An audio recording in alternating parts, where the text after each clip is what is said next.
wafdi uu hogaaminayo wasiirka arrimaha dibadda ahna ra'iisul wasaare ku-xigeenka dalka Soomaaliya Mudane Maxamed Maxamuud Ibraahim ayaa booqasho rasmi ah ku yimid dalka Malaysia.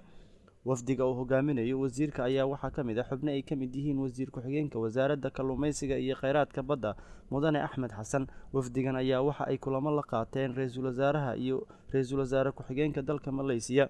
wasiirka arrimaha dibadda ee Soomaaliya Mudane Maxamed Maxamuud Ibraahim ayaa ra'iisul wasaaraha dalka Malaysia u gudbiyay warbixin dhameystiran oo ku saabsan dilkii loo geystay Allah u naxariistay marxuum Nuuran Faysal oo ahaa wariye ka tirsan TV-ga barnaamij ee laga leeyahay dalka Malaysia.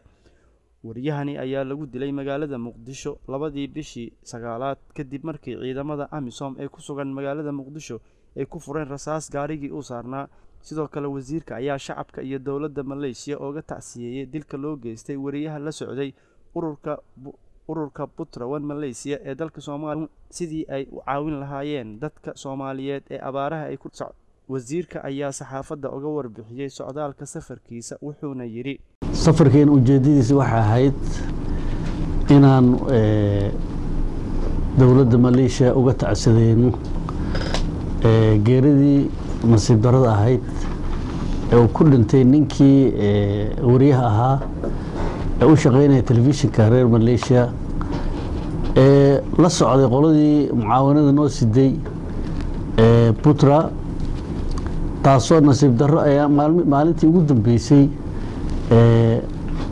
lagu toogtay uu ku dhintay si nasiib darro ah magaalada Muqdisho taasoo ay u gelisay walwal badan ay ku abuurtay dadka reer Malaysia siyaasadda dawladda iyo qoladii mucaaradka dood badan dhaxmarisay inaanu marka arinta dejino aan uga tacsiideyno dawladda dalka. wasiirka arrimaha dibadda ee Soomaaliya ayaa sidoo kale sheegay in Soomaaliya ay safaarad dhawaan ka furan doonto dalka Malaysia.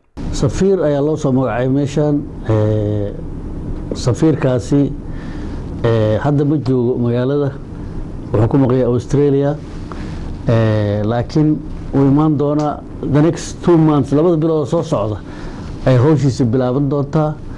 howlwadeeno kale ayaa jira halkan jooga oo iyana magaalada degan oo iyana Allah magacaabay oo xilkaasi kala qayb gali doono. iyadoo sidoo kale wafdiga uu hogaaminayo wasiirka arrimaha dibadda ay kulan la qaateen safiirka Soomaaliya u fadhiya dalka Indonesia Mudane Colow oo safar gaaban ku yimid dalka Malaysia iyo qaar ka mid ah ardayda Soomaaliyeed ee Malaysia. aad iyo aad baan ugu faraxsanahay in ay jiraan arday Soomaaliyeed oo xilligan adag aan ku jirno ay ku guuleysteen inay dhameystaan waxbarashadoodii jaamici ahayd ama bachelor ama masters ku dhameeyay dibadda iyagoo yani wadankii burbur iyo dawlad la'aan ay ka jirtay muddo 20 sano soo dhaafay ina iyagu ay ku guuleysteen inay gaaraan natiijo noocaas aad iyo aad baan ugu faraxsanahay. wadankii waa u baahan yahay dhalinyaradaasi.